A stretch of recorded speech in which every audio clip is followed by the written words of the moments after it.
வித்தியாசமான உதவி. ஒரு காட்டில் ஒரு இளைஞன் நடந்து போய்க் கொண்டிருந்தான். அவனுக்கு பசி எடுத்தது. ஒரு மரத்தில் உயரத்தில் கனிந்த பழங்கள் இருப்பதைக் கண்டான். மரத்தின் மேல் சரசரவென்று ஏறி அவற்றில் சில பழங்களை பறித்து தின்றான். மிக கனிந்த வாசனையுள்ள பழங்கள் கிளைகளின் நுனியில் இருந்தன. அவற்றை எட்டி பறிக்க கிளையின் மேல் நகர்ந்து சென்றபோது அவனது பாரம் தாங்காமல் ஒரு கிளை முறிந்துவிட்டது. சட்டென்று சுதாரித்து அவன் கீழே இருந்த ஒரு கிளையை பிடித்துக்கொண்டு தொங்க ஆரம்பித்தான். குனிந்து பார்த்தால் தரை வெகு கீழே இருந்தது. ஏற்கனவே பயந்து போயிருந்த அவன் மேலும் பயந்து கண்ணை மூடிக்கொண்டு யாராவது காப்பாற்றுங்கள் என்று திரும்ப திரும்ப அலற ஆரம்பித்தான்.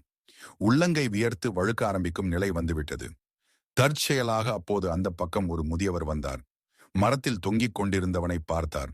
அவன் மேல் ஒரு சிறிய கல்லை விட்டு எறிந்தார். கல் பட்டவுடன் வலியில் கீழே பார்த்தவனுக்கு ஆத்திரம் வந்தது. பெரியவரே, உதவ சொன்னால் கல்லால் அடிக்கிறீரே, அறிவில்லையா உமக்கு என்று கோபத்துடன் கேட்டான். பெரியவர் பதில் பேசாமல் மற்றொரு சிறிய கல்லை எடுத்து அவன் மேல் எறிந்தார். மேலும் கோபமுற்ற இளைஞன் பெருமுயற்சி எடுத்து கையை வீசி மேலிருந்த கிளை ஒன்றை பலமாக பற்றி கொண்டு, நான் கீழே வந்தால் உன்னை சும்மா விடமாட்டேன் என்று எச்சரித்தான். பெரியவர் மேலும் ஒரு கல்லை அவன் மேல் வீசினார். இளைஞன் இப்போது இன்னொரு பெருமுயற்சி எடுத்து கிளை மேல் ஏறிவிட்டான்.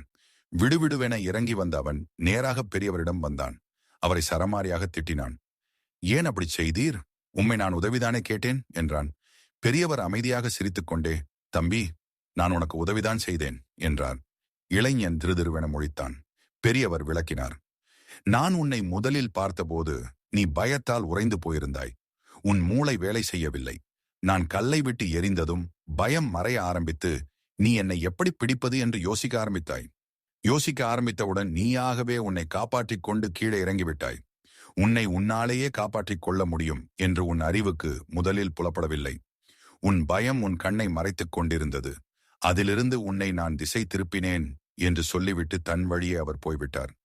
நீதி, சில சமயங்களில் நமக்கு கிடைக்கும் உதவி நாம் எதிர்பாராத அல்லது விரும்பாத வடிவத்தில் வரலாம்.